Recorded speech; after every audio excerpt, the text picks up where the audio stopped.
will take the wine and the water. Here we will taste the bread of new birth. Son and your daughters, call to me all for the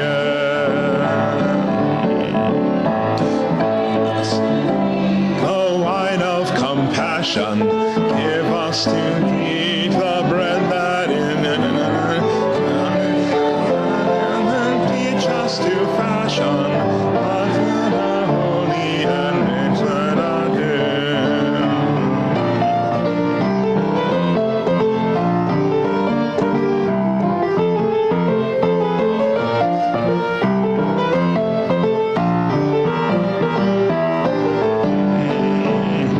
not in the dark of buildings confining, not in some heaven light years away, but here in this place the new light is shining. Now is the dawn, now is the day. And hold us together, gather us in and make us your own. Gather us in, all people together, fire of love in our flesh and our bone.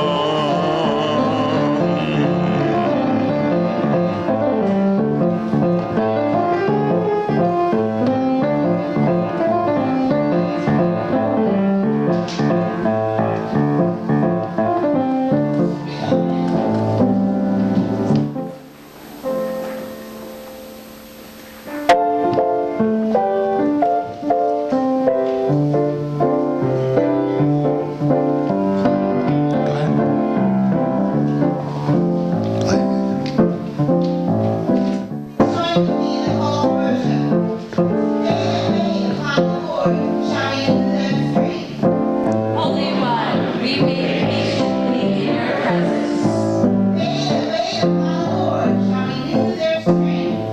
God gives power to the faint and strength to those without power. Lift us up, make us strong, help us run, Make us fly and wait upon.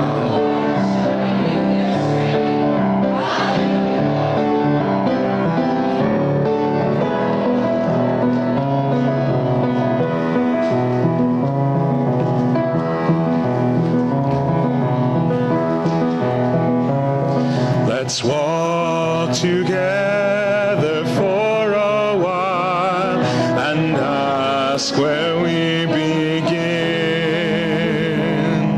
to build a world where love can grow and hope can enter in, to be the hands of healing and to plant the seeds of peace, singing welcome, welcome to this place. You're invited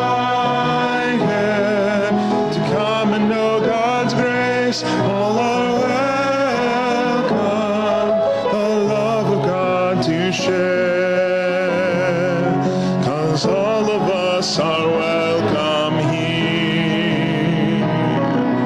All are welcome in this place.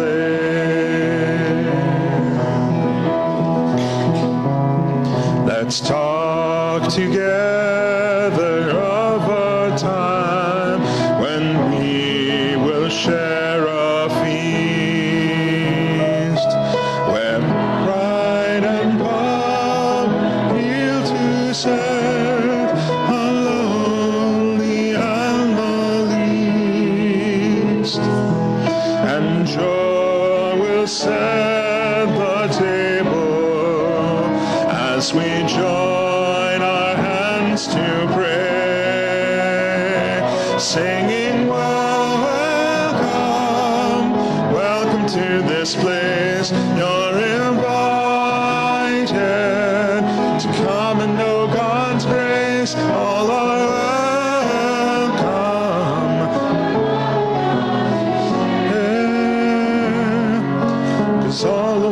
us are welcome here. All are welcome in this place.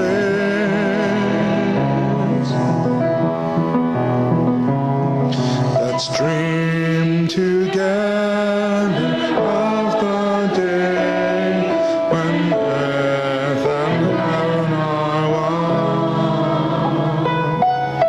A city built of love and light, the new Jerusalem, where our morning turns to dancing. Every creature lifts its voice, clinging welcome to this place. You're invited to come and know God's grace. All are welcome, the love of God to share. 'Cause all of us are welcome here. All are welcome in this place.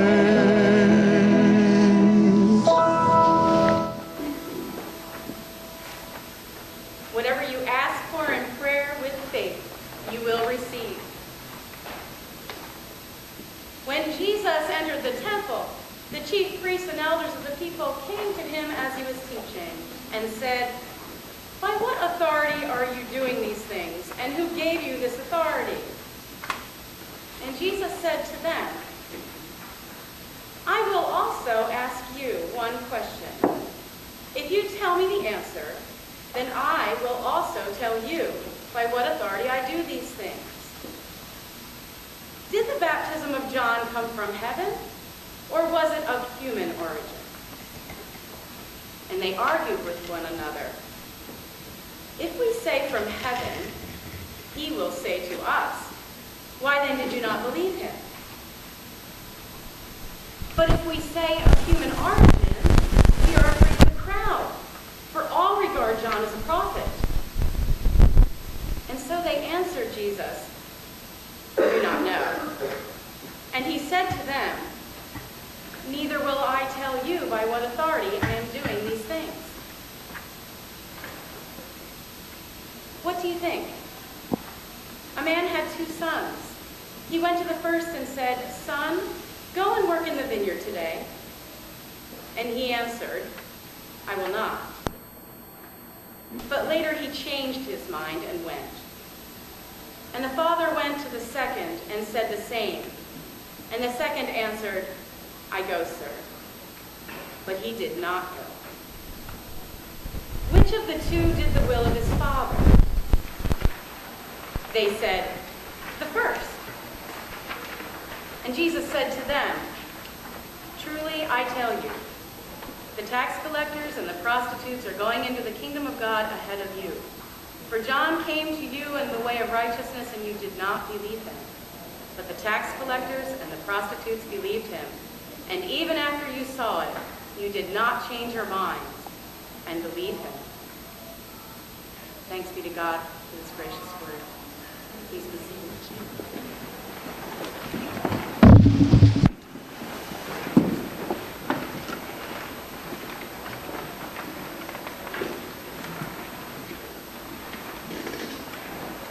It was not the best of beginnings.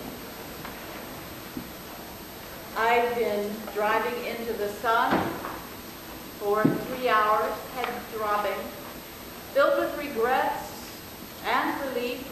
You know, that very potent Methodist mix of emotions that happens when you have to leave one church and go to another in the time frame of sunup to sundown.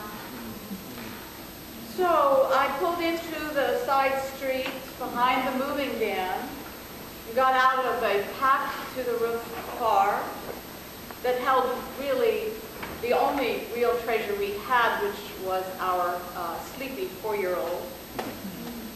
Now, I know I'm a little later than promised, the traffic, but no one is waiting the porch of the parsonage or inside. I checked. Now, Bill had spent all night packing, but he had to go the next morning to take a state teacher's exam, so he had headed south as I went north. So there's me and Daniel, our 4-year-old, and an antsy moving van man who wants to be paid and move on, because our stuff only took up the back half, and he's got somebody else's stuff to deliver. But I do not have the $800 it would take to move him on. And no one's here. However, I see a tall woman who's smiling and a short man who is not walking up the sidewalk. And I think maybe this is the relief. Maybe they've come to rescue us. That was a short-lived delusion. The tall woman, and I don't catch her name,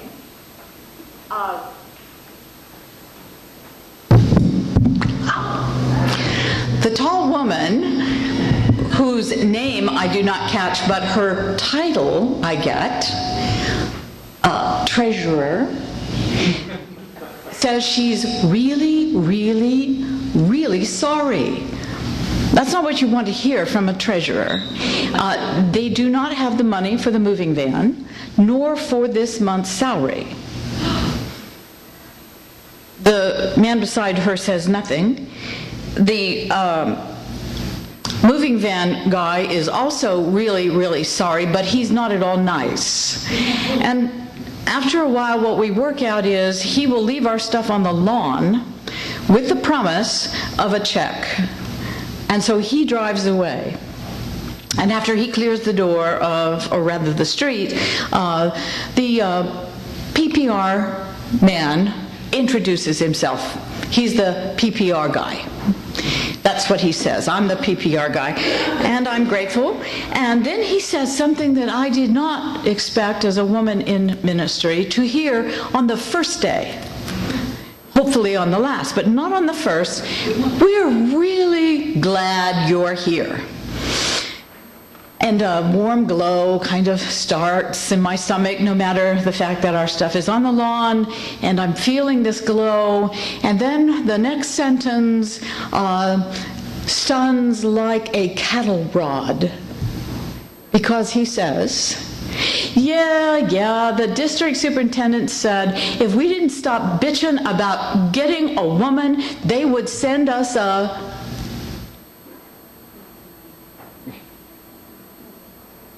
I can't say the word.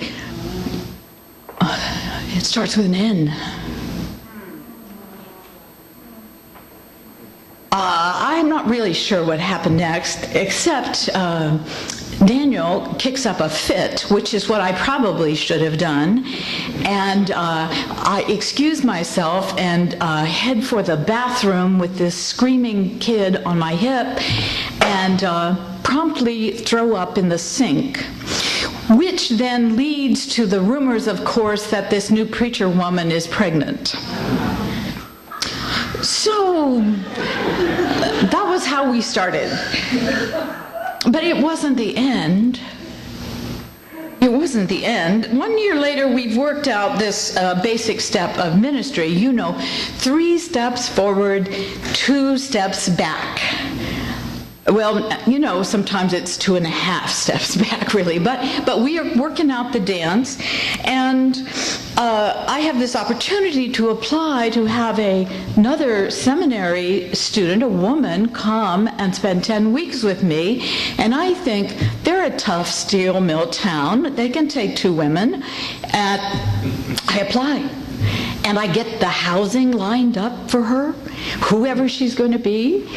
And I'm really looking forward to the call that comes. And I'm just really excited. She's from Vanderbilt. Yes. She's a great preacher. Yes. Family comes from an agricultural base. Wonderful. Good. Send her. Yes. I finally pay attention to the silence on the other end of the phone. And I say, what? What? they said, she's African American, and you're in, well, never mind the name of the place. You know, it's a place where you do not want to be walking or driving or breathing after dark if you're not white. I say, what's her name? Martha. I said, have you told her the truth about this? Yes. She still wants to come? Yes. Send her, I say. I'm ready. Well, to tell you the truth, I'm really not ready. But I think what I love most about God is God's really weird sense of humor. So Martha arrives, and she shows up on the porch, and she's 5'4", just as tall as Wesley. And she's got this Pentecostal fire with this Methodist mind. And she is, as my grandma would say, dressed to the nines. And she no sooner crosses the door into our parsonage than the phones start ringing. So, come Sunday, 2/3 of the congregation have taken a hike. And the housing has disappeared. Everybody has suddenly developed unexpected neighbors who have stopped in that will stay for months, or, somebody's sick with some weird disease. No housing. And Bill says it's better we're all under one roof. So, come Sunday, Martha reads. Now, we got this big old pulpit, so she has to stand on her tiptoes, but she reads scripture anointed.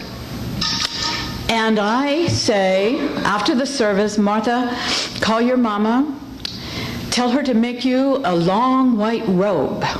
We are going to have to show people what white robes are for. Preaching. And I said, and find the text that keeps you alive and wrap it around your heart, your body, your mind every day you walk out this front door. And maybe it's because she was 5'4", but it was what we heard this morning. Those who wait upon the Lord will mount up with wings like eagles. And I said, you're going to preach next Sunday.